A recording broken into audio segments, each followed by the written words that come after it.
Right, I'm back with attempt 2 of this ME221 install, because if you remember first time around, I hit a little bit of a problem whereby this ECU did not want to regulate voltage from the alternator. Now unfortunately this meant that I couldn't drive the car because unregulated the Mark II alternator is quite capable of kicking out 20-25 volts plus, which is bad, and it's hence why you saw in the last episode me fit a Mark I alternator into this car, because those alternators are self-regulating. So I'm hoping that by doing that mod today we're going to get this car up and running on the ME221. Let's find out.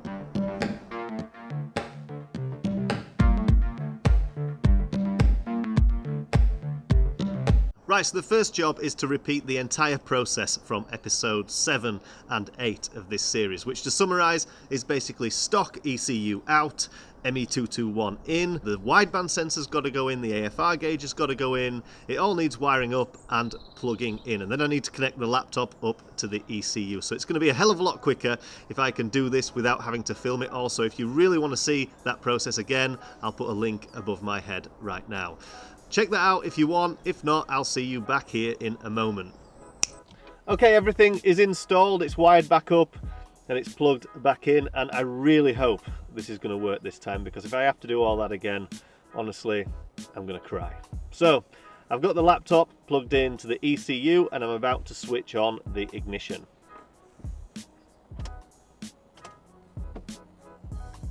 Okay, we're connecting. Now this is the map that you saw in the last episode, which to recap is basically the base map, the 1.8 VVT base map, and I did a throttle calibration on it and calibrated the AFR gauge as well. Now the only thing you haven't seen is over here in this AC fan tab, and that is, as part of the fault finding process, was to turn the alternator settings to off. So you can see how I've switched that to off there, and on the alternator control status it says inactive. Now as far as I'm concerned it can stay like that, because the Mark I alternator mod that I've done should render this function redundant anyway.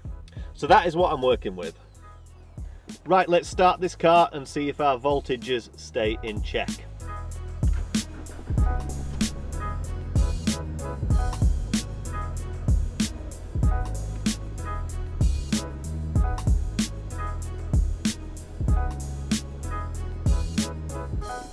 Right, we've got the car idling away now, and the good news is I can see on the laptop that this alternator is charging and regulating the voltage, and I'm seeing 14.6 volts now. This is great news, and it's a lot better than the 18 volts that I was seeing the first time I tried this. The other good news is that the reading I'm getting on the laptop here from the wideband sensor is the same as what I'm seeing on the gauge here, so that means that's calibrated correctly. So far we're doing pretty good.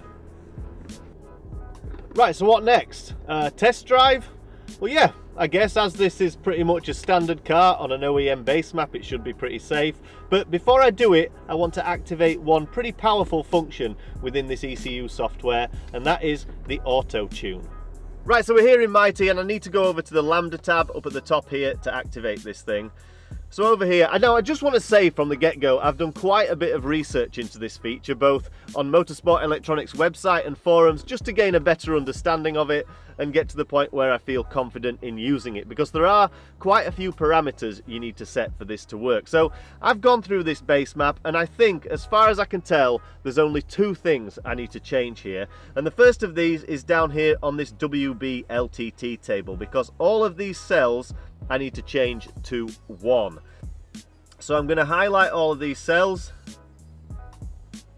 click backspace and enter 1 and click enter. Right, there you go, you can see that's changed all those cells to 1. Now the second and final thing I need to do is go up here to the Lambda settings, and down in this menu here is the WB LTT mode, or wideband long-term trim. Now this is what we want to activate, so if I click that, now this should do its thing. So that now is the auto tune activated, and what it's going to do basically is monitor the actual engine AFRs, or the signal that's coming in from the AFR gauge here, and match those against the target AFR table. So that's this table up here, and it's going to try and correct any discrepancies by making small fueling adjustments. And the more data it gets, in other words, the more driving around you do, the more accurate these adjustments become. So the car does need to be at operating temperature for this feature to work, so I'm going to drive it around for a bit, come back here and then check what adjustments it has made. Right, here we go. We are driving around with the ME221 controlling everything. It's something I never thought I'd see happen after the last attempt, so this in itself is a win. Now I'm going to do a varied bit of driving here, go on the motorway for a bit, do some country road driving, and that's just so the ECU can get more information about different driving styles and make those fueling adjustments and become more confident in the adjustments it's making. So yeah, and actually I need to go to the pharmacy for some antibiotics because my wisdom tooth is killing me. Like, I haven't slept for 2 nights. I can hardly open my mouth. Like, that's it. I'm not opening it any further than that. Yeah, toothache. A bitch. Now, one thing with this car I have noticed from the moment I got it is that the clutch in this thing, I think it needs replacing. Now, I've read online that with this specific year of MX5, I think the 2000 and the 2001, they suffered from really bad clutch judder, and it was something to do with the friction material they were using in the friction plate. Now, I can say with almost certainty that this car suffers from it, because unless you get a perfect match of revs and clutch slip when you're setting off, it judders like hell. I mean, through the entire car, it's horrible. So I'll probably end up swapping this clutch, and it's a good excuse when I supercharge the car to uprate the clutch to something a bit better. Now, ordinarily, I'd just think, sod it, I'll run it on the regular clutch and see how long it lasts, and if it burns out, then I'll just replace it. But bearing in mind this one slips, sorry, it doesn't slip, it judders so badly, I'm probably just going to swap it out anyway.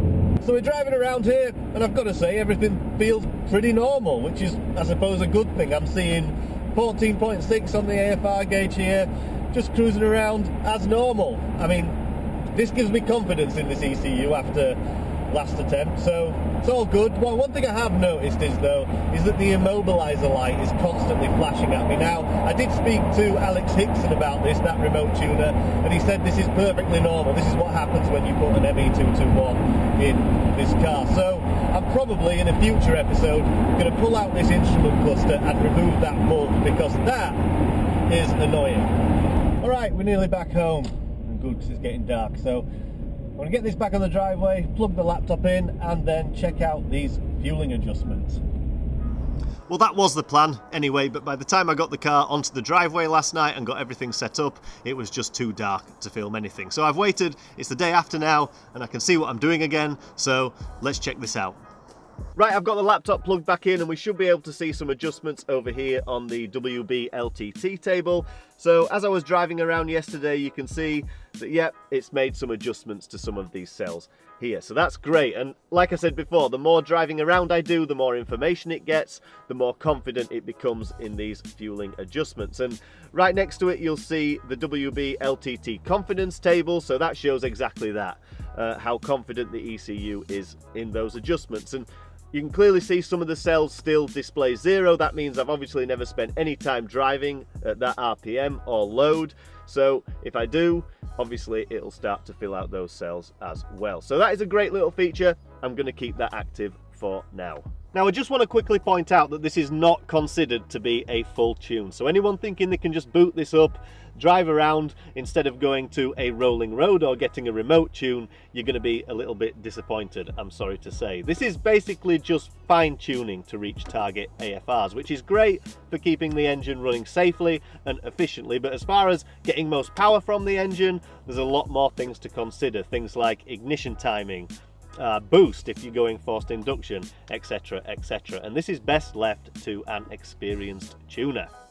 Speaking of which, I will be getting this car properly tuned when I get the supercharger fitted, but for now though, due to the budget and not to mention the questionable nature of this ECU, which as far as I'm concerned still has to prove itself, I'm going to leave it on the stock base map for now. But this being a pretty much standard car with the exception of the air filter, I think it should be fine for the time being. Now, one thing I would like to do once I've driven the car around a bit more and it's gained more confidence in those fueling adjustments is revisit my 0 to 60 mph test to see if a standalone ECU on a base map is any faster than stock. Now, I'm pretty sure you probably shouldn't do that kind of thing on a base map, but hey, what the heck, I think it'd be quite interesting anyway. So that's what's coming up, but for now though, I'm just really happy with what I've achieved today. I've got the ME221 in the car, it's running and driving, which after the disappointment of last attempt is enough in itself. Now, don't forget, I'm supercharging this car, as I mentioned, and I'm documenting the entire process